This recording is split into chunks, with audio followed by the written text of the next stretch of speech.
Is Laderne County playing catch-up in that respect? I mean, some of these practices that we're talking about being implemented recently, is this commonplace if we were to go to southeastern Pennsylvania or other states? I don't know. I really don't. In terms of, I mean, they were necessitated by the problems we had. There's no question about that.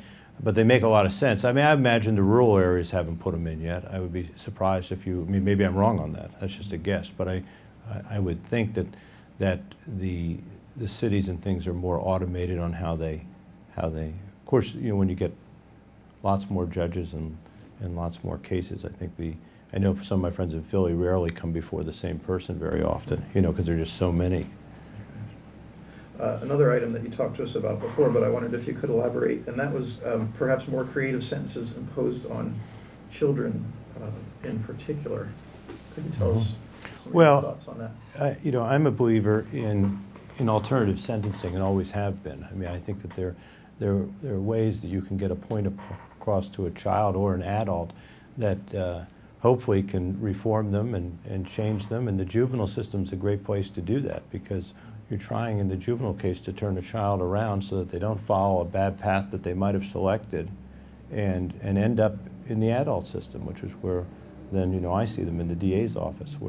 So that's an opportunity, I think, to look to alternative sentencing and putting them in, there are some juveniles I'm sure will require to go away to camps and things like that, but certainly I think that there are other alternatives for them to try to get to the root as to why they're acting out in a bad fashion. And that's what I would like to explore if I were in, and would be in favor of that. Could you give us an example of alternative sentencing? Sure. Well, I think counseling. I think required counseling is one. I think that I'm a big fan, and I know that it's easier to do with adults in having volunteer work programs. I think that I've seen, we've used people who have come and helped us volunteer at cemeteries to rake leaves and do things like that.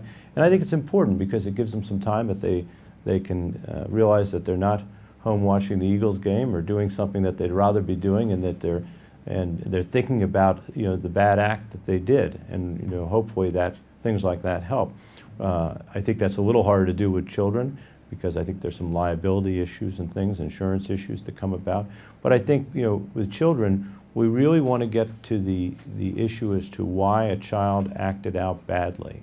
And with that, I really want to emphasize, you know, counseling and try to get to the root of the issue, because that's the opportunity to test the child, find out if they're deep-rooted issues that can be helped while they're a juvenile, get them the help they need so that they don't end up on that path heading towards, you know, crime as an adult.